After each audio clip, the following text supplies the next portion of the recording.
Ito ang Presidential Broadcast Service. Radyo Pilipinas. Radyo Publiko ng Bagong Pilipinas para sa Bagong Pilipino.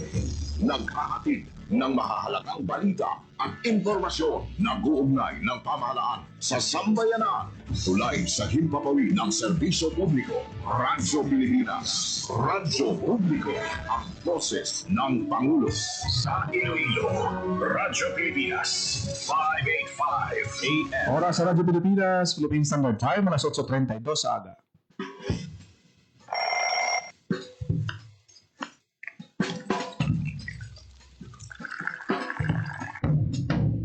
Aga sa Iloilo. Masako. Magahod.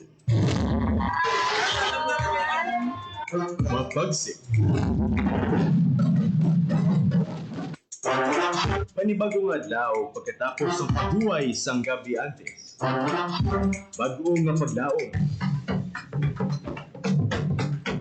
Isa naman kapag himakas sa matahong nga palaaputon. Iloilo Morning, ang programa nga kaupod ninyo sa pamahaw kunaga. Magadulong sa labing ulihi nga balita. Mga istorya halin sa Iloilo, kag iba niya bahin sang rehiyon. Mga ginahuluhang balan, kag mga trending topic sa social media. Ululupod natong atubangon ang maayo nga aga. Magpamati na sa Iloilo Morning. Diri sa 585 kHz sa AM band sa inyong mga radyo. Radyo Pilipinas Iloilo, the only government radio station in Western Visayas.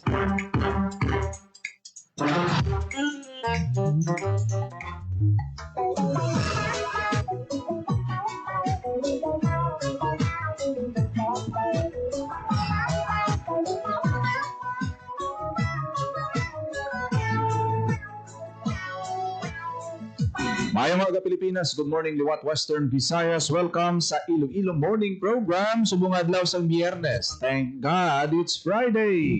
Sang ulang to dinagyang no. Subong pa ubos ng adlaw sa bulan sang Enero.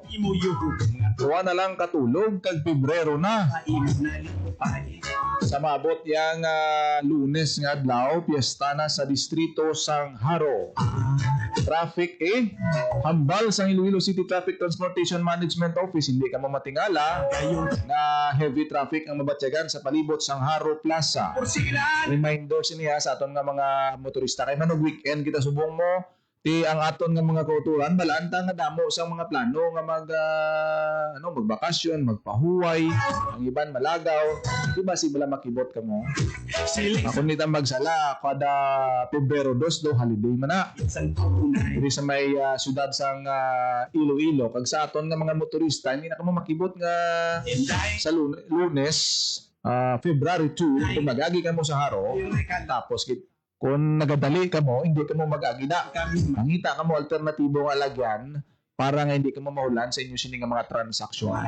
I-anunsyo ta na karon kung ano nga mga karsada ang maapektuhan sa pinakaulihing advisory sa aton Iloilo City Traffic Transportation Management Office. Sa pihak nga bahin, mainit-init sa gyapon ining kontrobersya isyu nga natabo sa Iloilo Airport. Namo daan niya turista nga kadto sa Iloilo kag ang Iloilo Airport karmi na iya ginestoryahan. Basta wala lang isang Isa sa mga matahong nga airport sa bilog na pungsod. Naging tublag sang sining natabo nga pagwaras sa isa ya ka pasahero. Hindi na masulit pa. Suno sa aton siniyang natagdumalahan sang Kaap Iloilo ginatinguhaan nga mapasangkad ang security measures nga igapatuman sa sulod sang paluparan, especially sa screening, sa pag-chekyar sa mga bagay nga hindi pwede dalon. Ano ba lang ang mga hindi pwede na dalon? How? Kung bladed weapons ang pag-istoryahan, firearms, armas, any pointed materials, bakol knife gani sa imupaha, kisa kung makitaan ka sa x-ray, i-hold ka, i-pastop ka, ipabilin sa mga ang mga ginadumilian na Ini nga insidente actually masiling kita nga nagtugas ang iskandalo, kakugmat, kakulba sa pila naton ka mga turista kang mga bisita.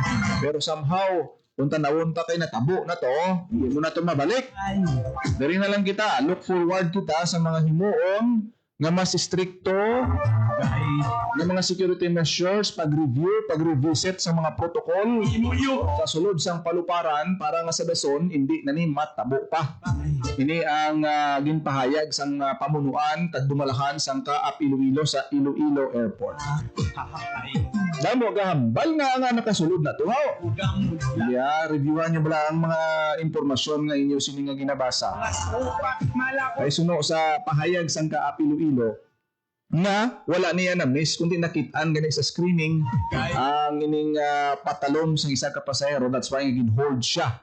So samtang nga kuha ang ining unod sa nga bag dito kang nagwara siya.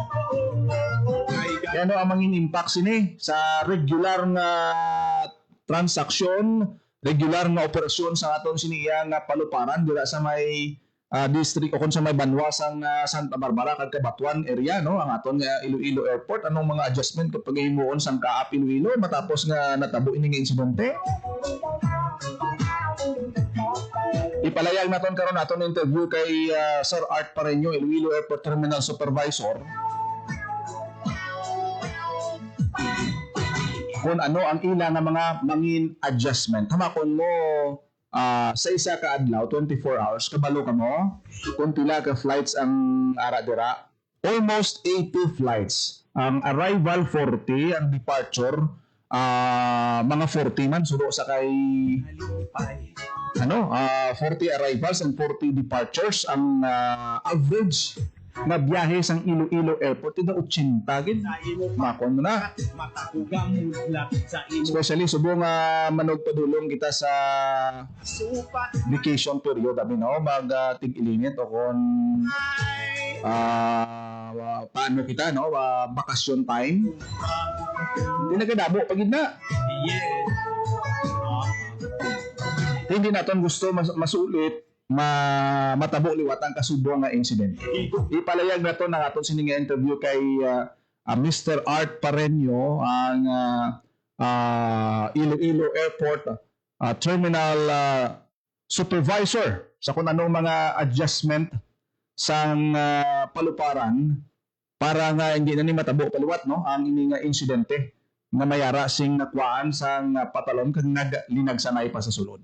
Si Mr. Art Pareño, ang aton siniyang Iloilo Airport Terminal Supervisor sa interview sa Radyo Pilipinas Iloilo.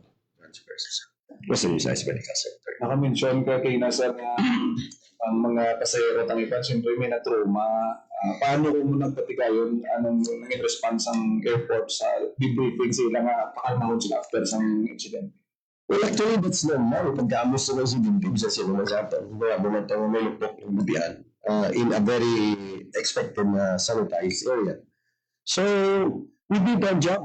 Pacify naman ng mga tao. No? Kay after sa ito, ginawanan, ginawanan, gin-cordon para hindi sila maano.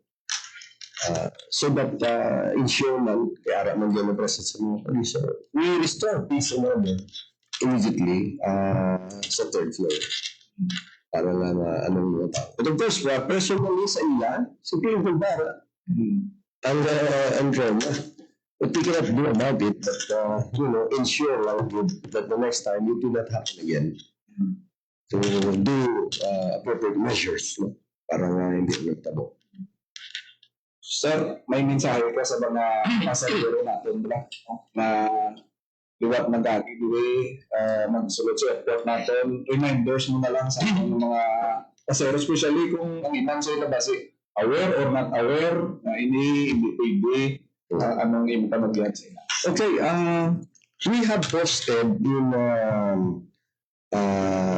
within the airports these prohibited items, especially bladed and those things na makahalip sa pasahero kasi at pares sa pasahero, mga prohibited items or security related items. May gina-post kami. So, dapat be aware, no, na ang mga gamit sa hand carry are only those which are allowed. And arrive early para madalaan nila. Para makita nila mga postings nila. So that they will understand, they will know. No? And also this, what you're doing sa media is to also educate them na yung mga bladed weapons, mga firearms are not allowed. Sa hand carry. And check in, surely it will be checked dito sa back of the house. No? Sa mga, para safe sila, safe ang travel, come early and be aware sa mga posting na what are the prohibited items. May plano kita sa island case ang atong violator. Yes, that's given. Ara sa sabi, I think that's the proper action. Finally, because this is a criminal act. Kaya it cause a lot of trouble sa mga pasahero natin. Nabatian si Mr. Art Pareño sa aton siya nga kaap Iloilo Airport Terminal Supervisor sa ila siniya nga mga adjustment, reminders sa aton sini nga mga pasahero. Hulaton pa sang kaap ang resulta sang investigasyon sa aton siniya nga kapulisan kang mga otoridad naton, Office of the Transportation sa imo OTS, sa PNP ABSI Group, Kaap Security Intelligence Service, di makatulog sa Bureau of Immigration, Bureau of Customs, para nga mahimuan sa mga rekomendasyon tunay. kung paano ma-enhance ang screening. Actually, di daw ang problem dito, hindi magid sa equipment o kung sa scanning machine may masiling na nga may kapalpakan or wala. Kay na monitor gani, no? So natabo lang gini tungod sang unruly behavior so sa kaap sang pasahero. Kay kung nagstay man lang to siya, wala na siya naglagan, wala siya nagpalagyo, nangin kalmado. Yeah. Laban-laban wala nagresulta ini sa pangluthang, no? Sa sulod sang Iloilo Airport. First time ini nga natabo nga may shooting incident sa sulod sang Iloilo Airport. Kay sa part sang kapulisan, hindi daw kinahanglan nga i-neutralize man o kung i-lessen ang threat kay nagauyat sang patalom. Kag allegedly may attempt nga handuson o kung bunon ang mga kapulisan, no, katapos ang Aviation Security Group nga mo iya ang nagdakop unta niyo magadakop sa sini nga suspetsado. Baw palangatol gining ulo sang suspect ni. Kay do sampaw nga kaso ang natulan na ipasaka sini basta airport gani na ya consider din na nga lugar nga tiyang tawo dira halin sa nagkalain-lain nga lugar sa Puso may mga turista na da. Basta wala lang isang away. Tapos pabibag ulang ginagyang di ang assessment sa ato nga Kaap Iloilo, ang iban sa to nagdadupay nagdagyang pa di sa Dinagyang Festival. Tunay. No, sila pagpuli part adto sa mga balunon nila nga eksperyensya. Balunon nila nga sitwasyon na mayo lang kay wala sang pasahero nga naulamid, wala sang pasahero nga na threaten gid kay gina check pa psychologically ang background sang sining alleged sa security guard din sa kuno. Ati medyo may ara sing mga previous trauma nung na-experiencean nga posible nag-trigger. That's why nga ang iya siniya nga anxiety level ya, ang iya nga pagpanic, ang panic mode ya, daw beyond sa normal nga reaksyon. Pwede man nga maghibi ka, pwede man nga malanglapsi ka, no? Kung may amo ka sinabi nga manatabo. O kung guilty ka sa mo sina, mahibi ka or mangin kalma ka, pero hindi to the point nga manglaot kay mo. Nakatulong sa guys. Manglaot ka sa mga person in authority. Pahugon mo sila, mapakatiga ka. Tunay. Given na nga ang person in authority nato ng atong kapulisan, armado na yan, no? Kag sa sitwasyon nga kinahanglan nila dipensahan ang ila kaugalingon, mapitkan kagid. May anticipation na mapitkan kagid. Maayo lang gani kay hindi gid na muna kapatal ang ego sang siniya nga suspect. Kaya muna nga matunog nagsikat ang Iloilo International Airport. Yeah. Pero at least na-manage, no? Nang immediate ang response, may ginhiwat nga debriefing sa mga pasahero, gintinluan dayon ang lugar. Nagpabilin iya nga normal ang operasyon, wala sang schedule sang flight nga na-delay, kag wala sang pasahero nga na harm, no? Kag amo lang gito ang suspect. Oras sa Radyo Pilipinas, Philippine Standard Time, alas 8:48 sa aga sa pagpangalagad sa programa Iloilo Morning. Ari lawagon ta mga dalan, mga karsada na siraduhan sa maabot nga Pebrero 2 sa Haro Fiesta. Daw nakibot ka mo no sa nagligaw binagyang pagka next week Candelaria Sa imo yuhog nga tunay. Palibot sa Haro Plaza, Perimeter Streets sa mayara sa igapatuman nga temporary road closure. Suno sa aton sini nga Iloilo City Traffic Transportation Management kay mayara sing hiwaton nga prosesyon dira sa hapon. Usually hapon ni ang prosesyon, no? Magasugod ang prosesyon alas 4 sa hapon, pero ang road closure daw earlier ipatuman. Laban-laban sa ga-symbol pa lang ng mga matendra sa prosesyon, siraduhan na. Halin sa Haro Plaza, Rizal Street, Haro Cathedral, E. Lopez, Commission Civil Street, Lopez Haina, Fajardo, Libertad Street, pakadto sa may Plaza Haro. Dire ka lang istang sa palay. Amo na nga mga areas ang pagasiraduhan. Ang alternatibo nga mga alagyan, kung hindi ka gusto nga mahulaan, pwede ka kaagi sa circumferential road sa may area sa Lanit, Haro, Lapos Takas, Ungka, pagwa dito sa may Ungka flyover, Lapos sa Senator Benigno Aquino Avenue, Conservation Road, sa bahin sa mga nagagikan sa 4th District, 3rd District, pwede ka mo kung mga private cars mala. Pwede ka mo agi sa may natawag nila nga coastal road sa may distrito sang Lapas, San Isidro, pagwa sa may Tikod, Lubok, Lapas.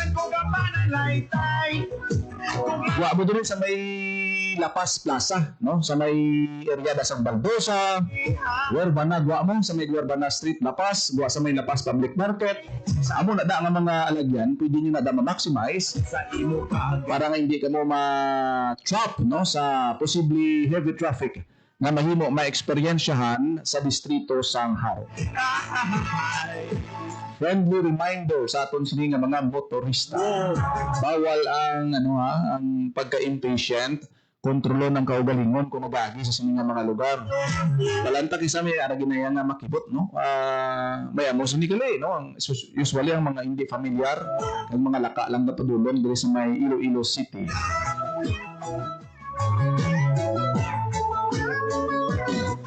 So gina-finalize na ang traffic plan nga natala na igapatuman dira sa may palibot sang Haro Cathedral nga ginadagsa gid sa aton siniya nga mga pumuluyo sa tiyon sang kapistahan sang Candelaria kahapon may plastar na sang relief.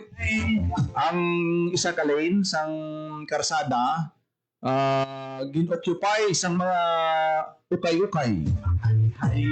Kung gusto mo makatipid, ngita ka to, may mga branded to nga mga panapton, pantalon, sapatos, ara na sa kilid sa Haro Plaza. Mas maayo naman lang ni isa ka lane sang dalan ang ginoccupy nila. Kaysa una ang tradisyon nila sa Haro Plaza, sa sulod sa plaza gina sila yung pisto, subong mo katahom-tahom sa Haro Plaza. Hindi mo na pwede nga pagustuhan mo na mga vendors sang tanom, sa mga manuga relief, manugukay-ukay, kaya basi maguba ang landscape. Patahom na sa Haro Plaza. Yung patahom sa city government at ginahalungan. Gini na, kaga it is everybody's responsibility ang pag-maintain sang katahom sang Haro Plaza kag Haro Cathedral dira nga hindi blaman no, hindi maguba ang beauty. May gasumbada kadaga, may nagapungko, may nagatuon ng estudyante, may naga-evangelize, nag-share sang gospel, sang word of God, mga theologian students dira sang IBC.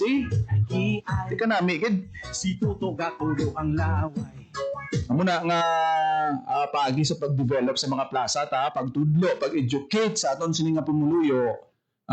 Nag-adjust, nag-level up man ang attitude sang kada isa nga mangin part sang kausa natipigan ng atong palibot, ang atong mga infrastructure, mga landmarks naton diri sa may Iloilo City. Ano na yan manami? No, suportahan naton ang kompanya para sa pagpatahom sa aton nga mga lugar diri sa may Iloilo City. Especially mga mga kilala lang ang mga lugar, halimbawa Iloilo Esplanade. Kung kitaan mo kung ano kanami isang esplanade, hindi ka maghaboy basura. Ang panit ka dulsi mo, na masiling ka ay hindi ko na lang ipag-ihaboy, sulod ko na lang sa bulsa ko. Amo na nagasugod ang awareness, ang campaign na dapat titigan ta, ipabilin tang katinlo sa aton palibot. Amo man na sa distrito sang Haro. The other way of teaching sa aton sinipibuluyo nga mangin matinlo kag malimpyo. No? Hindi tani pag-ivandal ang mga ibang nga grupo na ba patahom-tahom sang mga pader tadi kagin pa nami sprayhan nyo lang isang spray paint. Muna nga mga nga pamatasan nga dapat bulao naton. Hindi man na sila nga gulpi overnight makwata. Paano umpisahan? Education educate ang mga kabataan ang responsibilidad sa pamilya, sa mga institusyon kasubong sang mga buluthuan. Tuduan bata pa gamay hindi maghaboy basura mo. Hindi kada magpanghihi sa pader. Mga mo sinabala mga ginatudlo sa aton mga values, family values nga importante nga amat-amat nag-isa nga nagakadula bala sa paminsaron sa aton sini nga mga katapo sang panimalay. Inaya, looking forward for the celebration sang pesta sa distrito sang Haro. Tapos pesta sa Haro Valentine's Day naman hasta sa Paraurigata naman tamo pa na. Tamo pa sa mga selebrasyon, may Kalye Real Night Market pa. Move on na kita. Oras sa Radyo Pilipinas, alas 8:55 sa pagpangalagad sa programa Iloilo Morning. Subong yan adlaw sang Biyernes, Enero 30, tuig 2026. Kada sa lang tiyempo ba? Ako lagi lamang inyo lagad ang inyong tagbalita, Ginel Baclaim. Ayaw nga Pilipinas, God bless Iloilo. Radyo Pilipinas. Radyo Publiko. Radyo Pilipinas. Ang inyong tulay sa himpapawid ng serbisyo publiko, ang Presidential Broadcast Service, Radyo Pilipinas, Radyo Publiko. Radyo Pilipinas. Radyo Publiko. Kinilala ng pang-international at prestigyosong Asia Pacific Broadcasting Plus Awards 2025 para sa kategorya ng Government Streaming. Ito ay dahil sa epektibo nitong pagsasanib ng mga tradisyonal na media tulad ng telebisyon, radyo at print para masabayan ang mabilis na pag-inog ng mundo ng digital at social media tungo sa mas epektibong paghahatid ng mahahalaga at napapanahong mga impormasyon sa mamamayang Pilipino. Kinilala rin ang Radyo Pilipinas dahil sa patuloy na pag-akyat ng rating. Ngayon ay matatag sa pang-4 na pwesto sa Mega Manila ayon sa pinakahuling Nielsen Radio Audience Measurement Survey. At sa social media, nakamit ang higit 2,000% pagtaas ng bilang ng mga sumusubaybay sa Radyo Pilipinas page sa unang bahagi ng 2025. Patunay ito na ang inyong Radyo Pilipinas Radyo Publiko ay tunay na kaagapay ng inyong pamahalaan sa paghahatid ng serbisyo sa mga mamamayang Pilipino. Mula sa aming lahat, sa ngalan ng inyong pamunuan at mga kawani ng Presidential Broadcast Service, kasama ang inyong mga himpilan ng Radyo Pilipinas sa buong kapuluan. Maraming salamat po sa inyong lahat, sa inyong pagtangkilik at pagkilala. Radyo Pilipinas. Radyo Publiko.